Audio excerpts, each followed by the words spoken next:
Si yo veo el toro tiene que ser masculino y la vaca o la vaquilla tiene que ser femenina. Y si eso no condice con la imagen que yo estoy viendo, cuando hay un funcionamiento hormonal que no es el adecuado, eso se ve reflejado en esa conformación.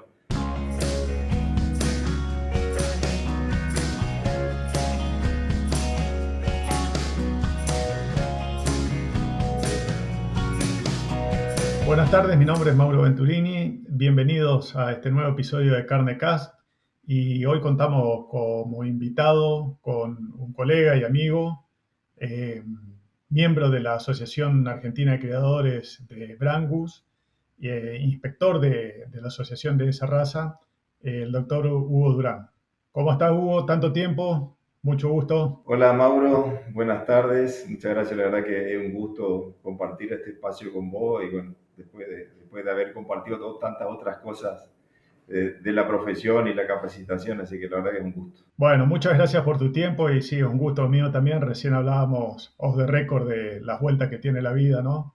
Me contabas que hace ya 10 años que estás ejerciendo el rol de inspector de la Brangus, pero contanos brevemente cómo comenzó tu carrera estudiando veterinaria y cómo siguió después con tus capacitaciones. Sí, soy médico veterinario, egresado en la Facultad de Ciencias Veterinarias de la UNE, que está ubicada en Corrientes, Argentina. Después de eso, en muy poco tiempo, comencé la especialidad en la ciudad de Córdoba, en la especialidad en reproducción bovina, que es un convenio que hizo la Facultad Nacional de Córdoba, junto con el IRAC, el Instituto de Reproducción Animal de Córdoba. Así que bueno, egresé ahí de esa especialidad con el título de especialista en reproducción bovina. Bueno, después comencé haciendo experiencia y trabajando en distintos establecimientos en las actividades de reproducción, haciendo también transferencia de embriones, durante un cierto tiempo, compartiendo trabajo con algunos colegas, y bueno, por vueltas de la vida, después se dio esta posibilidad de ingresar, me llegó la propuesta de la Asociación Argentina de Brangus de si quería participar como inspector, a lo cual accedí, y bueno, ya estamos hace más de 10 años. Qué bueno, qué bueno. Hugo, específicamente, ¿cuál es el rol que cumple un inspector en la Asociación Brangus? ¿Qué te toca hacer cada vez que vas a un campo, una cabaña, para seleccionar, aprobar o desaprobar determinados animales? Y el rol del inspector, como su nombre lo dice propiamente dicho, o sea, es de inspeccionar todos los productos nuevos que van naciendo en cada una de las cabañas, a partir de padre y madre registrados, ¿no es cierto? Esos productos que van naciendo llegan a cierta edad, en el caso de la hembra aproximadamente alrededor de los 15 meses y los machos a partir de los 18 meses, todo dependiendo de eso del sistema de recría que tuvieron, son sometidos a inspección y el inspector, en función al patrón racial, que digamos que es como nuestro estatuto, con ese patrón racial nosotros determinamos si el animal cumple o no con el patrón racial y por lo tanto se lo aprueba o se lo rechaza. Ese es desde el punto de vista técnico. Después también el rol del inspector también es acompañar cada uno de los eventos de la asociación, ya sean remates comerciales, que son auspiciados por la asociación, o exposiciones donde se promociona la raza. También es el rol nuestro que acompañamos cada uno de esos eventos. En lo que es remates comerciales, hacemos el acompañamiento, como te decía, pero además la presencia del inspector de alguna manera garantiza ese remate comercial, que todos los productos que están ahí están certificados, están aprobados por la asociación y cumplen con todos los requisitos para estar en ese remate y acorde al patrón racial. Muchas veces se nos cataloga como que somos embajadores de la raza. Es un concepto porque hay muchos criadores, yo creo una gran mayoría, que el único contacto que tienen con la asociación, quizás a veces una sola vez al año, es con el inspector. Es el momento más allá del acto mismo de la inspección, sino que es el momento donde el criador aprovecha para sacarse las dudas, para enterarse cosas nuevas, para preguntar todo lo que sea. Entonces, de esa manera, nosotros, quiera o no, somos el nexo directo entre el criador y la asociación. Sí, está muy buena la idea que planteas porque muchas veces el productor necesita gente que hable el mismo idioma y pueda, como vos decís, confiar como para poder hacer preguntas y sacarse dudas. Ahora, tomando una palabra clave que dijiste, que es lo del patrón racial, podés describirnos, pero no desde el punto de vista teórico, sino desde el punto de vista práctico. Recién hablábamos también off the record de que te das cuenta que con el pasar del tiempo y la cantidad de animales que te tocó ver para seleccionar, comenzaste a afinar un poco el ojo y a ver detalles cada vez más finitos. ¿Podés contarnos desde ese punto de vista tan práctico cuáles son los principales caracteres que definen el patrón racial de Brangus, tanto en machos como en hembras? Sí, Mauro. El patrón racial nosotros lo dividimos en tres partes principales. En primer lugar, la funcionalidad. Y cuando hablamos de funcionalidad, se refiere a todas esas características físicas que permiten al reproductor comportarse como tal, poder desempeñar su función como tal. Es el caso de aplomos, es el caso de conformación de prepucio, la conformación de ubre, el tema fertilidad que está por sobre todo. Y en la fertilidad, ¿qué es lo que hacemos nosotros? Que es la impresión que nos llevamos cuando vemos al animal, el golpe de vista, nosotros llamamos, que está dado por los caracteres sexuales secundarios. Y es una forma indirecta de evaluar al animal en su fertilidad. Esos caracteres sexuales secundarios son los que dan la conformación al macho, esa conformación masculina al macho y la conformación femenina a la hembra. Entonces, eso es lo primero que nosotros tomamos a la hora de evaluar un reproductor y al verlo es definir, o sea, si yo veo el toro tiene que ser masculino y la vaca o la vaquilla tiene que ser femenina.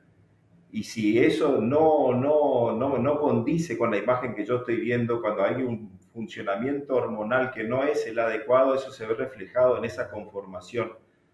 Por ahí muchas veces habrán escuchado el término de la cara de novillo que tiene un toro, o cara de vaca, o que la vaca parece un toro. Esas expresiones, bueno, responden a esto, a esas malas conformaciones, o por ahí mal funcionamiento hormonal, que hacen que, bueno, que no se exprese como se tendría que expresar la masculinidad o la feminidad. Esa es la forma indirecta nosotros de poder determinar si un reproductor es fértil o puede llegar a ser fértil o no. Muchas veces cuando vamos a elegir un reproductor, nosotros estamos en las inspecciones, ese reproductor todavía no tiene descendencia o esa hembra todavía no está preñada. Entonces es la forma indirecta nosotros poder determinar la fertilidad. Seguido a esto, pasamos a lo que, como te decía yo, en cuanto a funcionalidad, a lo que es aplomo, a lo que es líneas inferiores, lo que vemos conformación de ombligo, conformación de prepucio, la conformación de la grupa en la hembra, en la parte de genitales, y una vez cubierta la parte de funcionalidad, el largo del pelo, también otra condición a tomarse en cuenta, el tamaño del animal, y las otras dos partes que tomamos en cuenta es conformación ya carnicera del animal y en cuanto al pelaje, variaciones de pelaje que podemos llegar a tener. ¿Te referís a colores de pelo, negro, colorado o alguna Exacto, segregación? exacto. En el branco tenemos dos variaciones de pelaje, que es el negro y el colorado. Dentro del colorado hay variaciones, hay variantes, son pelajes objetables, pero que se aceptan, que son el bayo, el barcino y el loco. Ok, perfecto. Hugo, ¿a qué edades realizan las inspecciones de machos y hembras? Y como yo te decía, de ordinario, la edad en la hembra, dependiendo, como te decía yo, en función de la cría, de la recría que tuvieron, la hembra a los 15 meses y el macho a partir de los 18 meses. A su vez tenemos animales, por ejemplo, terneros, que son preparados para las exposiciones de, por ejemplo, la Nacional del Ternero, donde tienen una recría especial acondicionada, por lo tanto sí se permite la inspección de terneros a partir de 6 meses. Y en general esos animales, hablo muy en general, ¿no? ¿Siguen saliendo a venta con 30, 36 meses o el mercado tendió a hacer la adquisición de reproductores más jóvenes, tipo 24 meses? Yo te diría que todavía sigue la costumbre y el mercado así lo demanda del toro de 2 años y medio a 3. esa es la edad donde el productor está buscando el toro. Si bien comienzan a ver, y si lo vemos remates reproductores de 24 meses, 18, 24 meses, en toro me refiero al macho, pero la tendencia sigue firme por parte del productor, busca elegir ese reproductor ya formado, recriado, que no, por ahí que al llevarlo al campo no tener que estar cuidándolo, estar pendiente por ahí de que termine su crecimiento, de cuidarlo un poco en la etapa de servicio, que no sea muy extensa. Sí, son algunas facilidades que pueden tener los productores que compran animales un poco más adultos y si a eso se le suma la selección que ustedes hacen por funcionalidad, que me parece muy importante, porque el toro que es comprado por un productor no va a un patio de exposición, sino va a trabajar a un campo natural, que para el caso del Brangus normalmente son campos bastante complicados. A propósito de eso, quería preguntarte sobre la prueba de eficiencia reproductiva. Hay algunas asociaciones que las están exigiendo, creo que no es el caso de la Brangus, pero igualmente quería preguntarte cuál es tu percepción, si la gente tiene conocimiento de que esto existe y si hay cabañas que lo aplican como garantía del producto que están vendiendo. En cuanto a calidad seminal, no, desde la asociación no hay una exigencia, ni siquiera los remates, ni tampoco lo que es exposición. Desde ese punto de vista, no hay. Sí, en lo que es circunferencia crotal, la asociación tiene sus parámetros mínimos, que en los toros de 2 años está entre 33 y 34 centímetros, y en los toros ya a partir de los 3 años, 35 centímetros. Eso para remate comercial. Provimi Nutrición Animal pone a tu alcance tecnología e innovación, soluciones nutricionales completas y consultoría profesional para maximizar el retorno de tu inversión. Provimi es Cargill Animal Nutrition and Health. Sí, y en cuanto a los DEPs, Hugo, yo sé que la asociación misma se encarga de estimar y de evaluar todos los datos que ustedes pueden recabar y después suministran los DEPs de los toros. ¿Cómo ves la percepción de la gente? ¿Están manejando los datos de los DEPs? ¿Los entienden? ¿O directamente se fijan más en el fenotipo y no en todos estos datos que en definitiva responden a un modelo matemático? No, yo lo que voy notando, que como te decía, nosotros hacemos mucha presencia en los remates, los inspectores, y hablando con los productores, es como que comienzan a manejar y a mirar los datos de DEPS. Ya no van solamente al fenotipo, si les gusta el toro o no les gusta, sino ya se fijan en un peso a nacer, se fijan en un peso al destete, en una actitud materna. Igual de todas maneras creo que hay que hacer mucha docencia todavía, sobre todo porque es una herramienta que la asociación ya la tiene bien implementada. Ya esto comenzó el programa de mejoramiento genético LERDRA en Blanco, si no me equivoco, en 1999, así que ya tiene varios años trabajando. Entonces es una herramienta muy válida, muy complementaria al fenotipo del animal. Por eso te decía, todavía falta hacer mucha más docencia para que el productor común y corriente sepa cómo utilizarla y pueda aprovecharla. Sí, tal cual. Sumado a esto, una herramienta un poco más nueva es el genotipado. Comentame cómo están con eso en la asociación, si también lo están incorporando, si los productores entienden de qué se trata, qué tipo de datos suministra. Bueno, ahí creo que todavía estamos bastante inmaduros con respecto a la difusión y a la docencia, ¿no? Esto hace algunos años, creo que 2020 comenzó a incorporarse el genotipado dentro de los DEPS, de ahí que reciben el nombre de DEPS enriquecido por genotipo, por genotipado, porque en los DEPS, si me permití un poquito para explicar, en los DEPS lo que se hace es una estimación de la descendencia, de la progenie de ese reproductor en función de su genealogía, de sus hermanos y hijos, nietos si lo tuvieran. Es una estimación, es una predicción. Esa predicción también tiene una precisión, esos valores tienen una precisión que en función sobre todo, por ejemplo, cuando ese reproductor vaya teniendo descendencia o más hijos que vayan registrando sus datos, más precisos van a ser esos valores de DEPS. Con la genómica, lo que me cambia es que yo ya puedo ver a través de ese mapeo del ADN, del genoma del individuo, puedo confirmar a través de marcadores genéticos, puedo confirmar cuál es el componente genético y ya no es una predicción, ya no es una estimación, sino es una certeza. Por eso se habla de DEPs enriquecido por genómica. Todos esos DEPs que tienen genómica, y esos individuos ya tienen genómica, por eso aumenta la precisión. Y yo hablaba de esa precisión que dependía y la descendencia que tenía ese individuo. Eso es lo que me aporta la genómica, me aumenta la precisión de esos datos. Te hago una pregunta que tal vez te meto en un aprieto, pero si tenés el dato es interesante.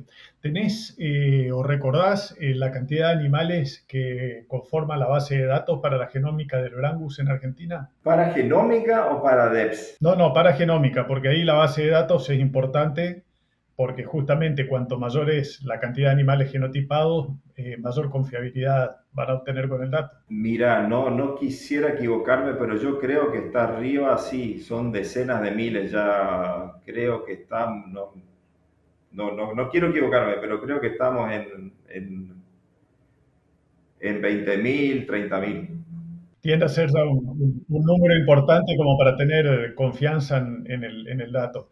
Lo importante de la genómica también es que les va a permitir realizar maniobras de selección a muy temprana edad, entonces van a estar ganando tiempo. Exacto, es así. Porque, por ejemplo, dos hermanos enteros, dos individuos hermanos terneros en la categoría terneros, si nos basamos solamente en el DEPS, los dos, al ser hermanos enteros, tienen exactamente los mismos DEPS, los mismos valores. Son padre y madre iguales, no tienen descendencia, los mismos valores. Con la genómica de esos individuos, ¿sí? Ya los valores DEPS ya no son los mismos, porque yo ya estoy analizando el componente genético de cada uno de ellos.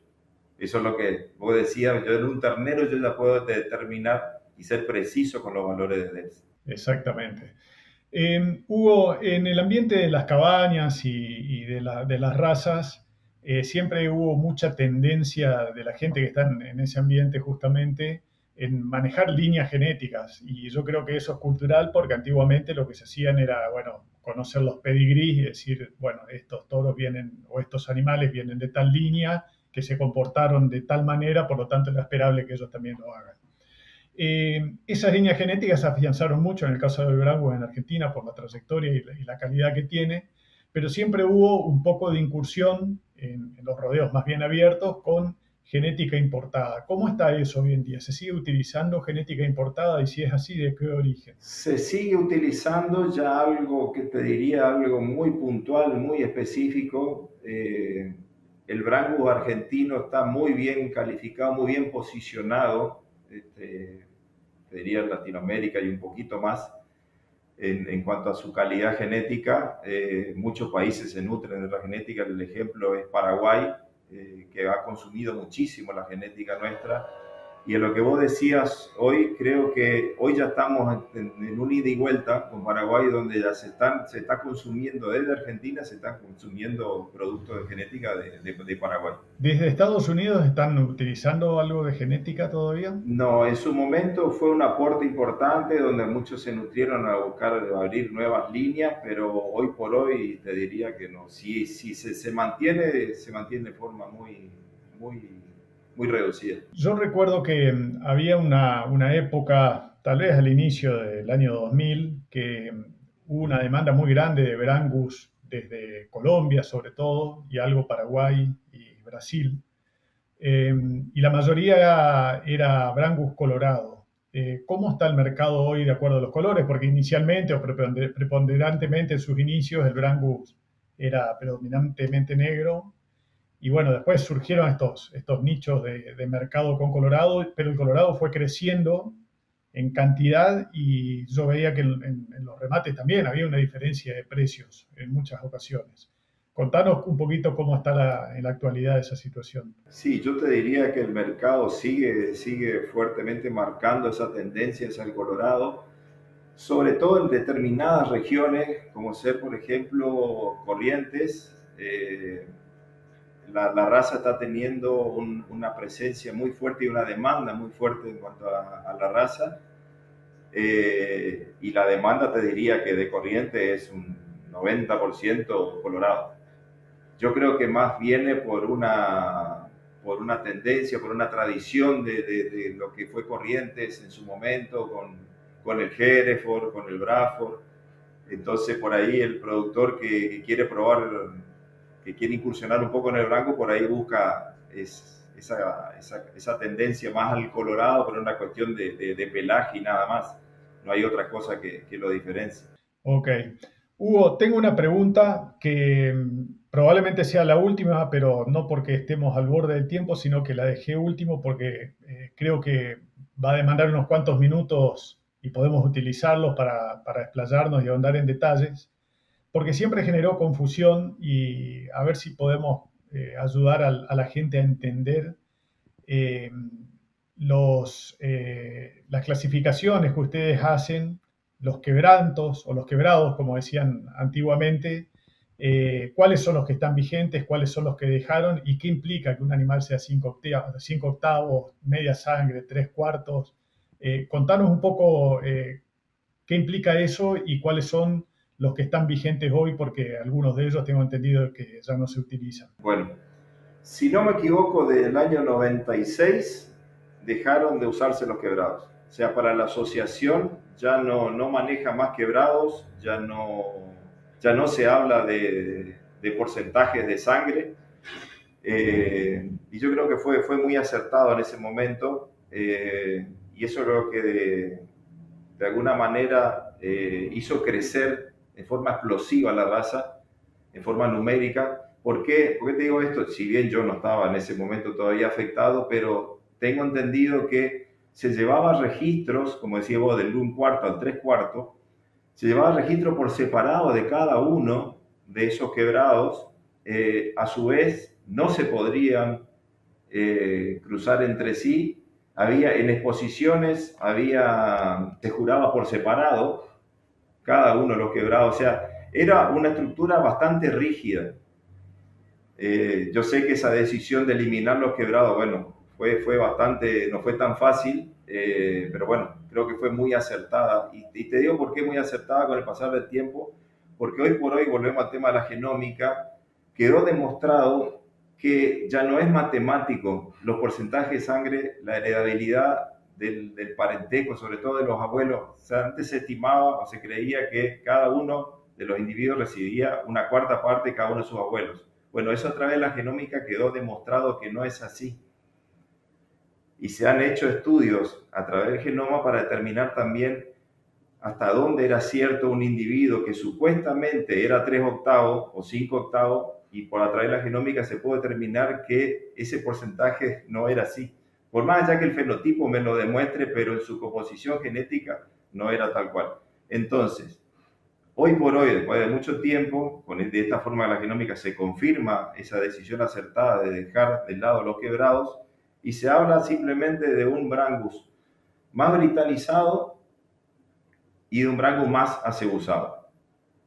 Esa plasticidad del Brangus es lo que permite que se pueda adaptar a distintas regiones, de las regiones más exigentes, más tropicales o tropicales, hasta las regiones templadas. Hoy por hoy la raza, este año fue, por segunda vez, tuvo la exposición en Junín, provincia de Buenos Aires, la exposición exclusiva de Brangus. Este año se participó en Huinca-Renalcó, estamos hablando del sur de Córdoba, casi Pampa, ya con una variedad, capaz lo escucharon hablar o lo debe conocer bien por la zona, lo que es el Ultra Black o el Ultra Red, que son retrocruza, que lo que se hace sobre un Brangus, darle una cruza con Angus, a la inversa, lo mismo con el Brangus acebusado, sobre un Brangus darle cruzo con un Brahman. Eso es lo que te daría el Ultra Bra. Y ese espectro, como te decía, es lo que hace muy versátil a la raza y capaz de adaptarse a cada una de las regiones tan variadas que tenemos hoy en el país. El éxito de un programa de IATF no depende solo de la hormona. Depende de la fisiología, el manejo y la estrategia detrás de cada decisión. En Reproducción Eficiente con IATF en Cría, el Dr. Gabriel Bo reúne su experiencia internacional para ayudarte a lograr más preñeces y mejores rodeos. Entra a campusbovino.com y comienza hoy. Netius, la ciencia al alcance de todos. Está muy buena la explicación y me parecía necesaria porque hay gente que todavía maneja la idea de usar los quebrados, que sí, es muy confuso. Yo alcancé a trabajar en alguna exposición como jurado de admisión y tal cual, era como que tenías una subraza o varias subrazas dentro de la misma raza Brangus, porque se manejaban en forma independiente. Ahora, Hugo, para completar un poco la pregunta, te pediría si nos podés explicar de la misma manera lo que son los registros, los preparatorios, controlados y avanzados y definitivos.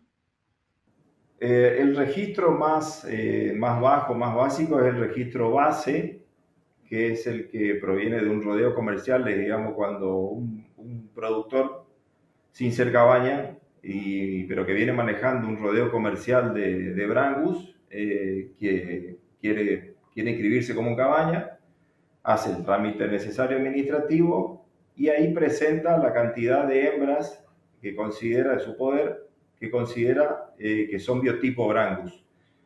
Sin genealogía, sin padre ni madre, esas hembras se se someten a una inspección que cumpliendo con el fenotipo, el inspector determina si son que cumplen o no con el patrón racial. Esas hembras pasan a ser registro base, con la diferencia que nosotros tenemos una marca en la asociación, que es una marca fuego, que para ese registro se marca del lado derecho del animal, pero en el espacio del lomo, es el espacio que va entre el hueso de la cadera y la última costilla. La marca fuego de la aprobación del rodeo base se coloca en esa zona.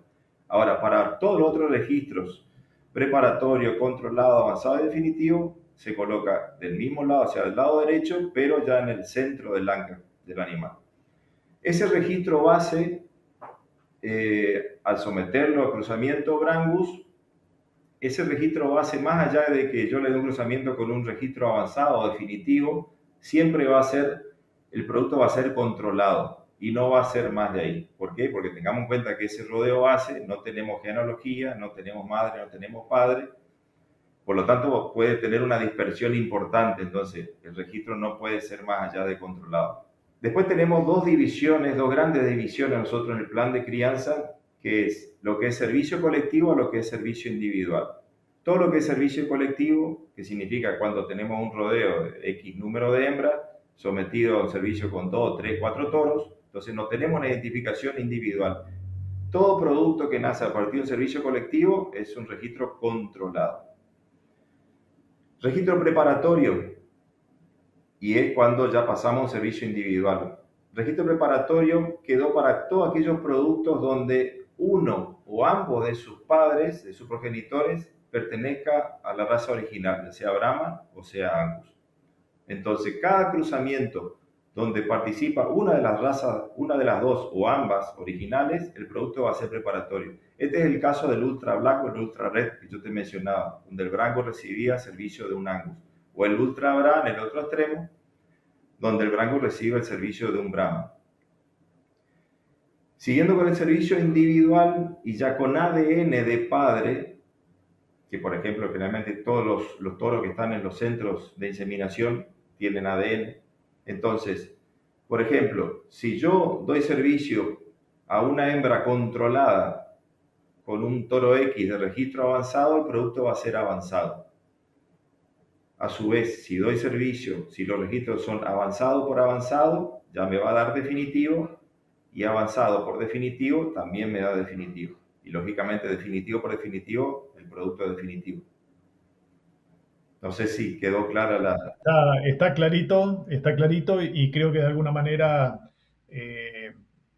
logramos separar lo que eran los quebrados de lo que son los registros, porque era bastante confuso, sobre todo para los productores, entender por qué un toro era 3 octavos, pero generación avanzada, y un toro que era, no sé, cuarta sangre, era definitivo. Bueno, se generaba una complicación. Sí, era muy engorroso y muy rígido.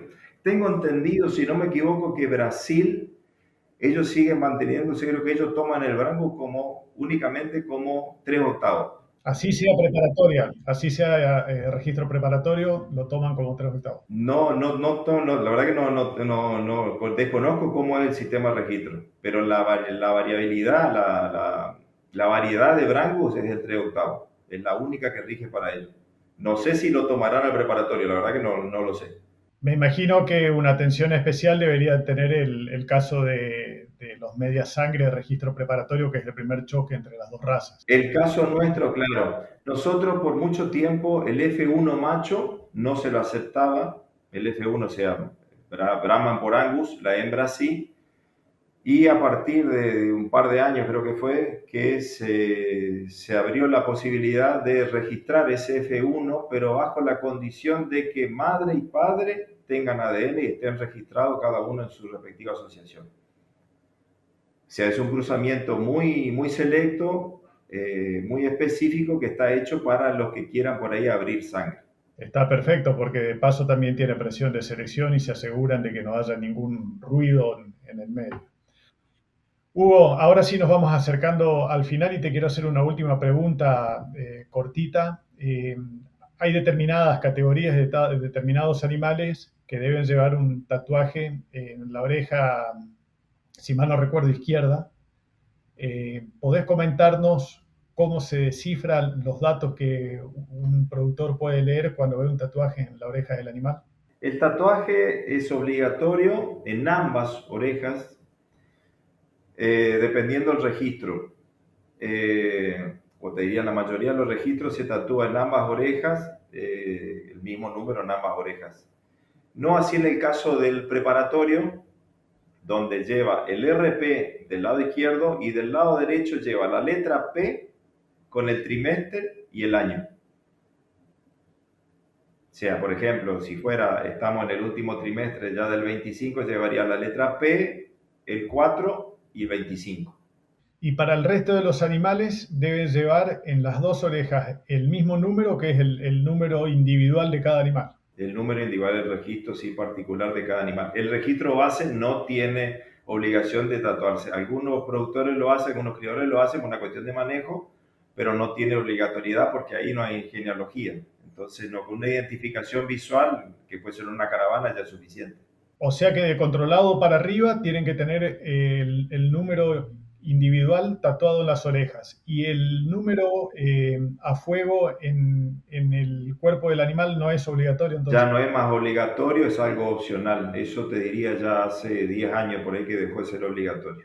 perfecto, buen dato. Buen Sí, dato. el hecho de que esté tatuado en ambas orejas es porque muchas veces, sobre todo en el norte, por ahí más con la caravana, hay veces que se lesiona el pabellón auricular por la caravana, se engancha, es pasible de miasis, y bueno, lo que puede volver ilegible el tatuaje, entonces de esa manera uno recurre a la otra oreja y puede identificar bien al animal. Ok, perfecto. Bueno, Hugo, tuvimos un pantallazo muy amplio de lo que estás haciendo, lo que vos particularmente como inspector y la Asociación Brangus Argentina. Y también creo que andamos en unos cuantos detalles y nos pusimos al día con varias novedades y cambios que fueron surgiendo a través del tiempo. Yo te agradezco mucho tu participación. Eh, Quedamos en contacto para algún eventual nuevo encuentro. Y bueno, fue un gusto volver a verte después de tantos años. Mauro, yo, si me permitís, hay dos datos que me gustaría darte para ir cerrando, para contar un poquito de la posición que tiene hoy la raza en el país.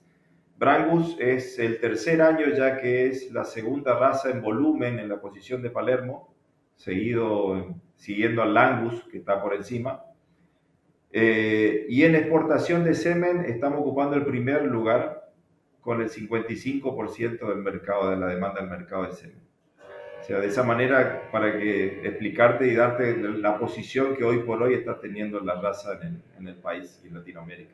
Mirá vos, no es un dato menor porque eso explica tu respuesta cuando te pregunté sobre la utilización de semen importado. Estamos en las antípodas, justamente estamos exportando genética, así que es un dato más que bueno y te agradezco que lo hayas dicho porque si no, a mí no se me hubiese ocurrido preguntarlo si nos pasaba el dato. No, y eso habla también de la calidad del momento que está pasando la raza hoy, el Brangus argentino. Bueno, felicitaciones entonces, un trabajo mancomunado de todos los productores, criadores y todo el staff de la asociación, así que merecidas felicitaciones. Gracias, Mauro, y nuevamente un gusto, un placer poder volver a verte, compartir este espacio distinto y a disposición de mi parte y el resto del staff y comisión directiva de la Asociación Argentina Branco también a disposición para lo que necesiten. Igualmente, Hugo, un abrazo. Abrazo grande.